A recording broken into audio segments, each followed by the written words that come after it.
ایک دفعہ کا ذکر ہے کہ ایک دور دراز گاؤں تھا جو اپنے خوبصورت مناظر اور پرامن ماحول کی وجہ سے مشہور تھا، مگر اس گاؤں کے بارے میں ایک خوفناک کہانی بھی مشہور تھی جس کی وجہ سے رات کو لوگ باہر نکلنے سے کتراتے تھے۔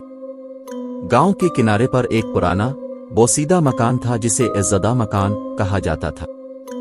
مقامی لوگ کہتے تھے کہ اس مکان میں جنات کا بسیرا ہے اور رات کے وقت وہاں سے عجیب و غریب آوازیں آتی ہیں۔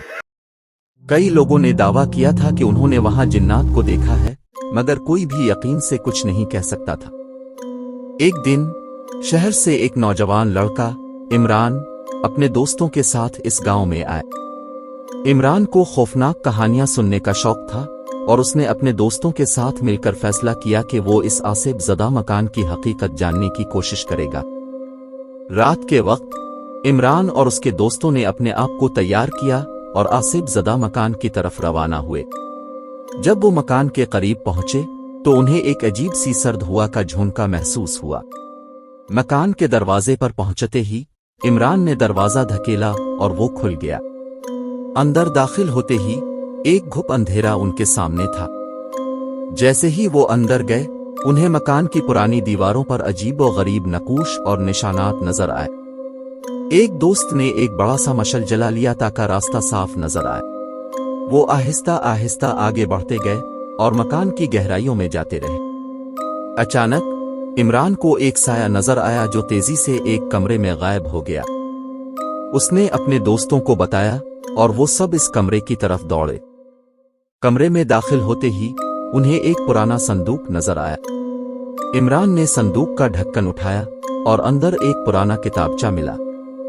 کتابچے پر لکھا تھا کہ یہ مکان ایک پرانے جنتی سردار کا تھا جس نے انسانوں پر ظلم و ستم ڈھایا تھا۔ اسی وقت کمرے کی ہوا میں ایک عجیب سی لرزش ہوئی اور عمران اور اس کے دوستوں کو ایسا محسوس ہوا کہ کوئی ان کے قریب آ رہا ہے۔ وہ سب خوفزدہ ہو گئے اور جلدی سے مکان سے باہر نکلنے کی کوشش کرنے لگے، لیکن دروازہ بند ہو چکا تھا اور وہ اندر پھنس گئے تھے۔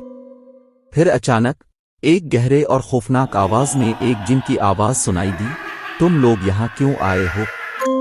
یہ میرا گھر ہے اور کوئی بھی یہاں زندہ نہیں جا سکتا۔ عمران اور اس کے دوست لرز گئے، لیکن عمران نے ہمت نہیں ہاری۔ اس نے جن سے کہا، ہمیں اب سے کوئی دشمنی نہیں ہے، ہم صرف اس مکان کی حقیقت جاننے آئے تھے۔ جن نے کچھ دیر خاموشی اختیار کی، پھر کہا، اگر تم سچائی جاننا چاہتے ہو تو سنو۔ یہ مکان ایک زمانے میں ایک خوشحال خاندان کا تھا، مگر میرے انتقام کی آگ نے اسے تباہ کر دیا۔ اب یہ مکان میری قید ہے اور یہاں کوئی بھی نہیں آ سکتا۔ عمران نے کہا، ہمیں جانے دو، ہم وعدہ کرتے ہیں کہ کسی کو بھی یہاں آنے نہیں دیں گے۔ جن نے سوچا اور پھر بولا، ٹھیک ہے، میں تمہیں جانے دوں گا، مگر یاد رکھو اگر تم نے اپنا وعدہ توڑا تو اس مکان کی نحوست تمہارے پیچھے آ جائے گی۔ جن کی اجازت سے دروازہ کھل گیا اور عمران اور اس کے دوست باہر نکل گئے۔ انہوں نے اپنے گاؤں والوں کو سچائی بتائی اور سب نے مل کر اس مکان کو بند کر دیا تاکہ کوئی بھی وہاں نہ جا سکے۔ عمران اور اس کے دوستوں نے اپنی جان بچانے کا وعدہ پورا کیا اور کبھی بھی اس مکان کی طرف دوبارہ رخ نہیں کیا۔ اور یوں آصف زدہ مکان کی خوفناک کہانی ہمیشہ کے لیے ایک راز ہی رہی، اور لوگوں نے اس سے سبق لیا کہ کبھی بھی غیر معمولی اور خوفناک چیزوں سے چھیڑ چھاڑ نہیں کرنی چاہیے۔